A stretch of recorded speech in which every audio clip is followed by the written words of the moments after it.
Hey everyone, welcome back and thanks for visiting the new channel, Locked and Loaded. If you like what you see here today, make sure that you smash that subscribe button down in the bottom right hand corner. Thumbs up the video and leave comments about what you like and what you'd also like to see on the channel. And make sure you select the bell for new videos that will be loading. So again, this will be one of the first videos that we're loading up to the channel here today because it's one that I'm also really excited about. We've got a ton of content in the works and editing for your pleasure in viewing. So today we'll actually be reviewing the Taurus G2c 9mm FDE subcompact pistol today.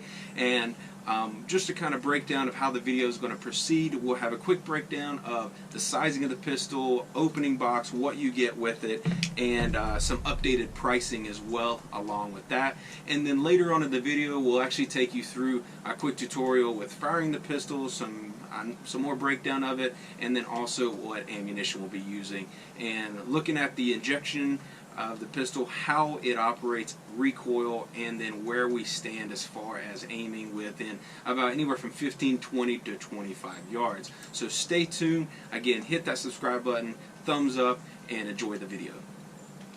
Welcome back everyone, and thanks for tuning in. So today we're going to do a quick review on the Taurus G2c 9mm and the unboxing of what it looks like when you get it in a box with this lovely cardboard box here that we see.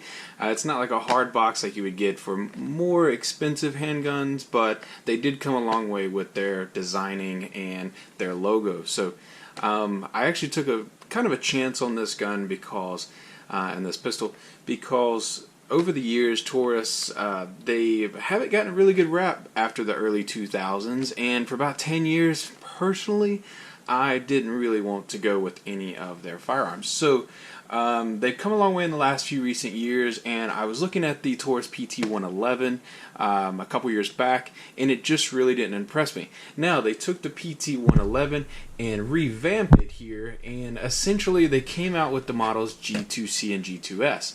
So when you open the box here, you actually get a few different things that comes with most firearms. It's not tucked away like most of them, and from what I have, the gun isn't wrapped up in plastic, which is kind of good so you don't have to worry about rust, anything like that while it's sitting. So you have your gun lock here. So we'll set that to the side. You also have your little warranty disclaimer paper talking about your warranty and how they want you to sign up today, and go ahead and activate it. So if that fits you, go ahead and do that. Now, they did have a very interesting, and I just opened this before to take a look at everything, make sure everything was there. Also, when you're purchasing a gun on the firearm, you are going to check the side of the box. Please do that. Make sure that your serial number here matches your serial number there. If not, they may want to grab another one and contact the distributor while you're at the store. Now, what I like about this manual here is because, as you'll see, it is made for the G2C and the G2S. So they went ahead and saved resources there and went ahead and made this for both pistols. And that's really good here, too, because what if you're like, well, I'm not really sure, I'm going with the G2C because it was cheap, and trust me, it was, or I would not probably have picked it up at its stock price. But it's got some good things throughout the manual. It tells you safety, how to break down a firearm, how to clean it.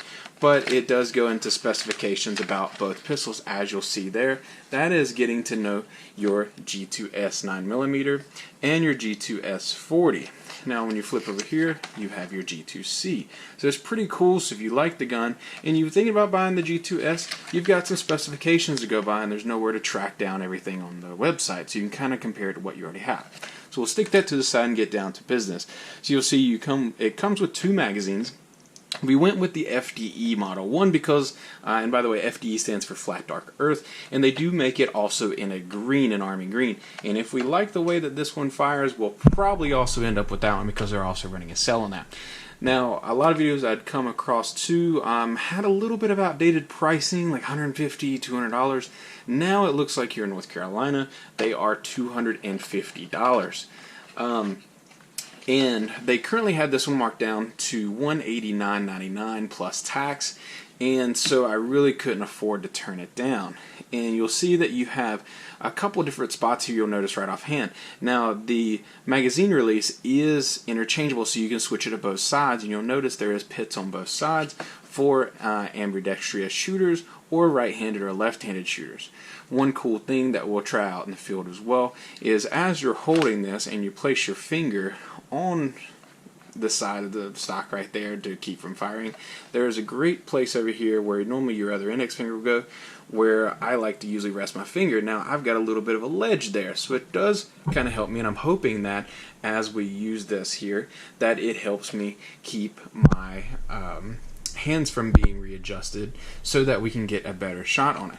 Now also another thing that I took a look at is the magazine release when it's in. It comes with these nice little I guess extensions, where most would only come with a flat form magazine, versus you have to buy these, and both magazines came with it, which was really nice. Now the only thing that I noticed so far that I'm not too sure about is the magazine release, whereas I have to actually get up in the front to release it. Now it does have a really good ejection, but if I try to release it in the back, I've got to press kind of hard and get it to come out. Another thing is that I really liked about this, and this is something we're going to carry on the motorcycle too, is that it has a manual safety. Okay, my Springfield doesn't have that, my Glock doesn't have it, but also I'd rather carry a $200 firearm with me on the bike versus a $500 or $600 firearm. It's another reason we bought it. So I'm pretty excited about shooting this. This does not have the night sights, it just has the white sights. But it does have adjustable sights, which was really nice, which is what I saw as well. We'll get that dog hair off of there. And then a cool thing about this one is that it's made like most guns, most of your Smith & Wessons, your Glock. To break it down, you just simply grab a hold of it, pull in, pull down on your pins, and release. Now, again, for this to break loose, you are going to need your magazine out. You're going to have to pull back a little bit, and if it does cock, you will have to release it by firing it, and then it will slide right off. So we'll get into that more in depth later with cleaning firearms, which is how most of these are made. So, and this one is a little tricky to get lined back up with the firing pin, but we're clear in there. So again, firearms clear. Another thing that I really like that I read up on is that when the gun is loaded, you do have, on most of these pistols, you have a hole, or SIG has a nice little rectangle here to let you know that there's a bullet in there. You actually have to look in there. This actually has one, flip it back over there, that it will say loaded when up. So this actually adjusts upward to let you know that the firearm is loaded, which is really nice. So the next thing is that we need to do is, other than the basics of this gun, and it's really light, I just wanted to get out my scale here to kind of show you with the magazine in how big the firearm actually is. So we're going to line it up here. You'll actually know, I believe this is the 3.3 barrel on the 9mm. So we have about 6 inches in length total overall here. And then from the bottom up, it is right at 5 inches.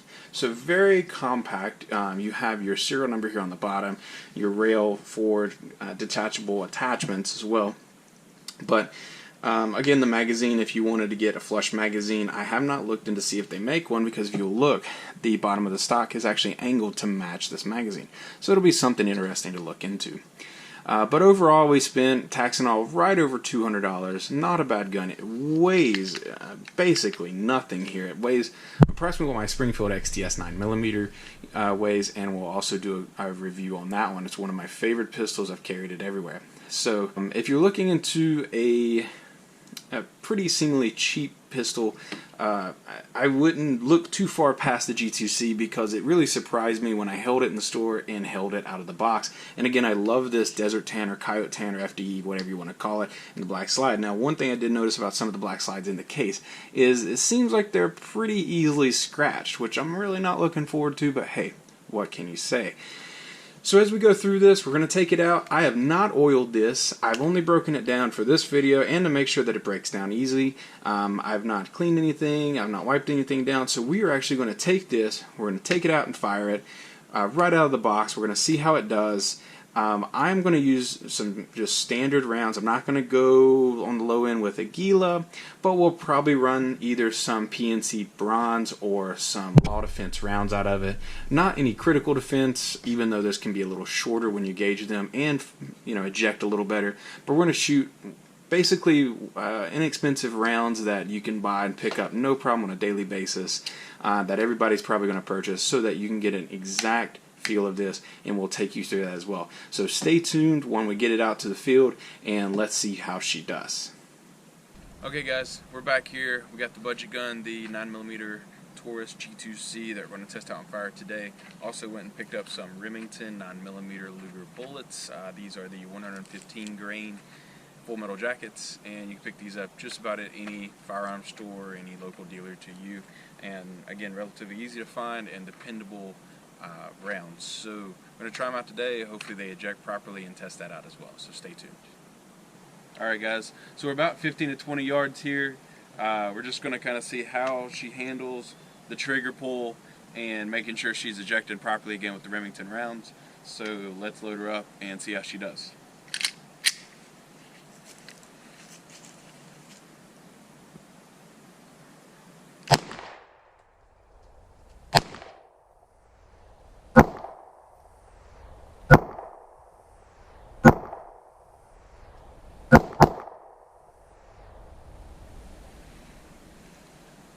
Alright, so we've got a little bit more in there. We're going to put the manual safety on. As I was telling you guys earlier in the video, you can see closely whenever it is loaded and there's one in the chamber, this is raised up in red, which is really cool. I really like that compared to, again, some of my other guns that have just a little dot or a little opening, so that's really cool. But we do have safety on. We're going to go safely unload her, and then if you guys want to follow me up here, we'll take a look at the target, see how she did.